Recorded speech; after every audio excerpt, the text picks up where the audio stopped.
Salut à tous, alors je viens de recevoir ma nouvelle trottinette. C'est ce beau bébé de 40 kg à peu près.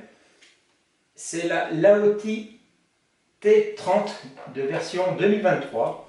Elle était en offre flash à 917 €, quelque chose comme ça. Ce qui semble quand même très sympathique pour ce monstre de puissance. Ma vidéo va se séparer en différentes étapes. La première étape, ça va être le déballage. On va enlever tous ces habillages là. Alors, chose très intéressante, pour une fois, ils ont compris que le polystyrène, avec les transports, ça fait pas bon ménage et du coup, toute la machine dans son carton est calée avec des cales en mousse polyuréthane. C'est très souple, très résistant au choc et du coup, elle est arrivée absolument nickel. Donc, je suis super content de ça et de ce changement. Alors qu'est-ce que c'est les points positifs de cette machine? Eh bien c'est d'abord une batterie colossale. C'est ce qui fait qu'elle fait aussi 40 kg. C'est que la batterie fait 52 volts, 33,6 ampères-heure. C'est vraiment énorme ça. Grâce à cette batterie, on devrait pouvoir avoir une autonomie indiquée de 120 km. Bon, j'y crois pas trop. Et si déjà j'arrive à faire 80 km avec, et ben je serai super content, puis même si c'est 60, je serai quand même très content. Autre chose très intéressante, c'est des gros pneus, c'est vraiment des gros pneus, c'est des 10 pouces, mais tubeless, et leur référence exacte c'est des 90-55-6. C'est les mêmes références que pour les pneus de voiture. 90 c'est la largeur, il y a des freins à disque costauds, et c'est des freins hydrauliques, donc il n'y aura pas d'histoire de problème de câble et de desserrage de câble, ce genre de choses. Les freins hydrauliques, c'est ce que j'avais sur ma Jano Bike et j'en ai que j'ai toujours et qui fonctionne toujours super bien. Alors, petite anecdote, ma dernière trottinette que j'ai achetée en début d'année, c'était une Laoti aussi, une L6 Pro. J'en étais pas du tout satisfait, parce que l'autonomie annoncée était de 100 km et j'arrivais à peine à faire 40 km avec, donc du coup je l'ai mis en vente. Ensuite, donc on a un poids, on va le repeser complètement, qui est de l'ordre de 40 kg. Elle est quand même plutôt grande. Repliée, elle fait 1,25 m. Autre chose très étonnante, c'est que la batterie étant tellement costaud, plutôt que de fournir un chargeur, ils en fournissent deux que l'on branche simultanément sur les prises ici. Alors, est-ce que ça veut dire que c'est deux packs chargeurs ou est-ce que les deux chargeurs vont sur la même batterie pour envoyer plus d'ampères? Je ne sais pas, puis c'est pas très indiqué. Mais enfin, voilà, on notera qu'il y a deux chargeurs pour cette machine. Il y a deux moteurs, un à l'avant et un à l'arrière, de 1600 watts pic chacun. Donc ça devrait envoyer du pâté. Pour information, bien sûr on roule à 25 km/h, pas plus sur les pistes cyclables, mais sur chemin privé on va dire, elle est théoriquement capable d'atteindre 70 km/h. Elle est équipée également de choses très sympas pour la sécurité, des bandelettes sur les côtés pour se faire voir de loin et 4 clignotants. Des clignotants qui sont des clignotants de scooter qui sont débordants devant et derrière. Il y a des gros phares LED devant et puis un phare qui fait stop à l'arrière. Pareil, pour la sécurité, c'est quand même vachement bien. Allez, eh bien, prêt pour l'étape 2, c'est-à-dire le déballage et le montage. Les accessoires qui sont sur une boîte, des adaptateurs, une autre boîte, un kit d'outils et une enveloppe. Donc voilà les différents accessoires qui sont fournis. Donc une enveloppe qui contient un certificat de conformité. De toute façon on sait ce que ça ne veut pas dire grand chose. Et puis le notice pour le T30 qui va donner, on va se rapprocher, les différentes instructions sur les équipements du tableau de bord, comment faire le pliage. Alors ça ne dit pas si on peut utiliser un chargeur uniquement ou s'il faut utiliser les deux. Ensuite, ça parle d'une télécommande pour limiter à 25 km/h. On va voir si c'est fourni ou si c'est une option. Ensuite, il y a le manuel, enfin l'afficheur de vitesse. On verra ça tout à l'heure également. Les différents paramètres de réglage pour, par exemple, le P8, c'est là où on va pouvoir la brider à 25 km/h.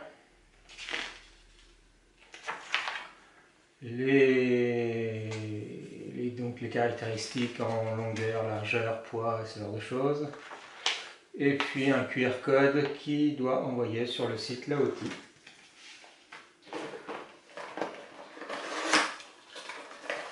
Les boîtes.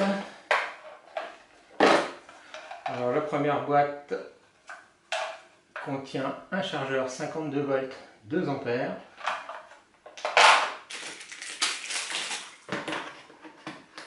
La deuxième boîte contient également un chargeur 52 volts 2 ampères avec la prise qu'on voit assez régulièrement sur les trottinettes.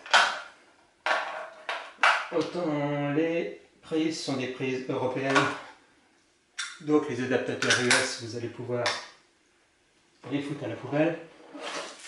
Et puis il y a un petit outil qui est fort sympathique, c'est gentil d'y avoir pensé, qui a des clés Allen, qui a des tournevis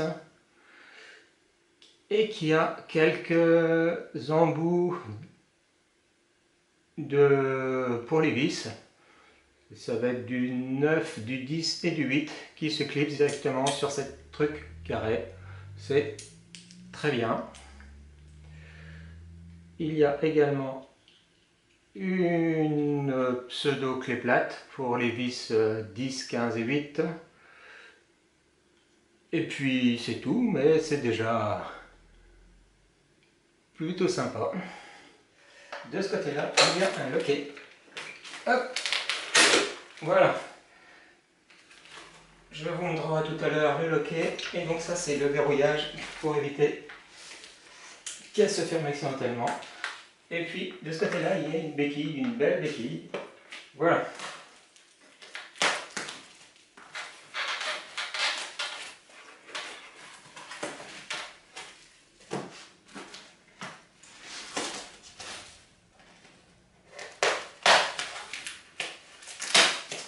Alors, bien sûr, si vous n'avez pas de couteau, vous pouvez toujours démailloter tout ça.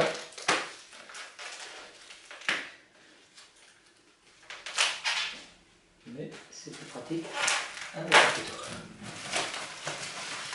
Voilà.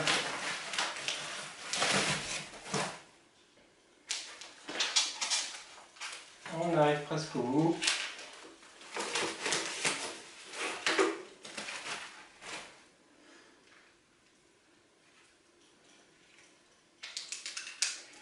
Donc ici, nous avons les clés de contact.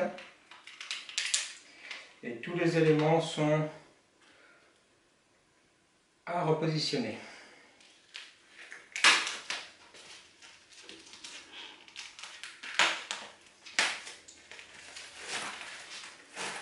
Voilà.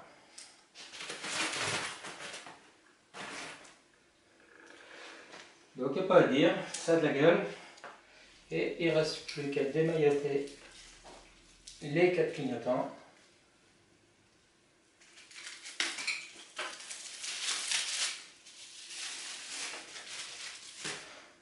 Donc comme on voit, c'est vraiment des clignotants comme sur les scooters. Alors, le montage des clignotants arrière. Comme on voit, il y a un écrou sur le file directement. Donc il suffit d'incliner les clignotants dans la bonne direction.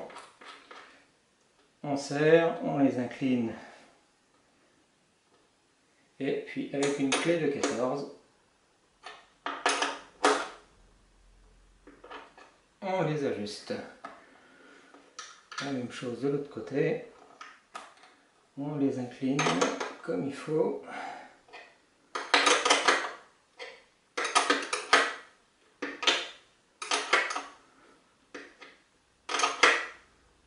Voilà, remarquez que c'est sur caoutchouc ici, pour qu'en cas de choc ça casse pas, enfin pas tout de suite. Et remarquez également la belle qualité de finition. Là, le châssis et puis le garde-boue renforcé avec une structure en aluminium, le bel amortisseur dessous et puis le bras qui va au pneu dessous, qui est lui en acier. Des belles vis de partout. Alors veillez à vérifier le serrage de ces vis là régulièrement, parce que j'ai eu des soucis de vis qui n'étaient pas bien serrées et de perdre cet écrou là, c'est un peu chiant. En plus il faut le recommander. Ici on a nos beaux freins hydrauliques, les disques de frein, enfin voilà. Non, franchement pour le moment ça fait vraiment du chouette matériel. Et en plus des clignotants, on a les feux qui vont se situer sur la partie arrière du châssis et pas au bout du garde-boue comme on a l'habitude de voir. On a 4 LED. On verra tout à l'heure lorsqu'on aura monté le reste. La même chose pour les clignotants de l'avant. L'écrou est engagé, il suffit de resserrer à la main puis finir avec une clé de 14 également.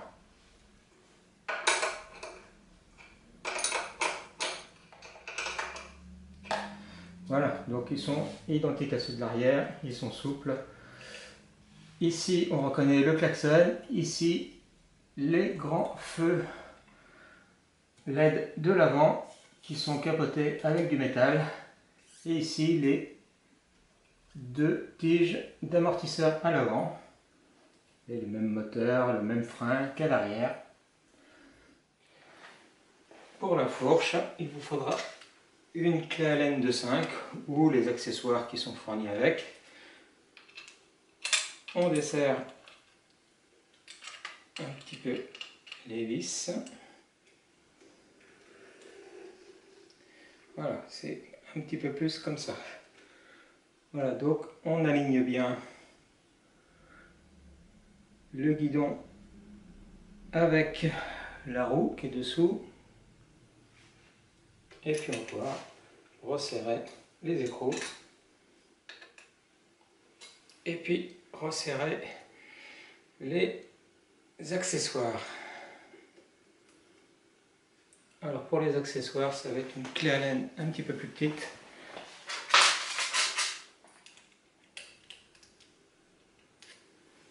Bien sûr, vous adaptez ça à votre morphologie.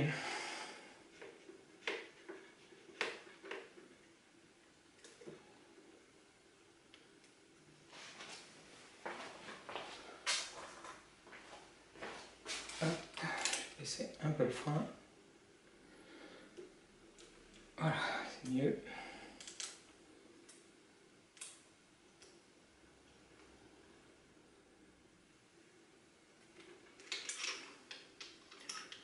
L'autre frein.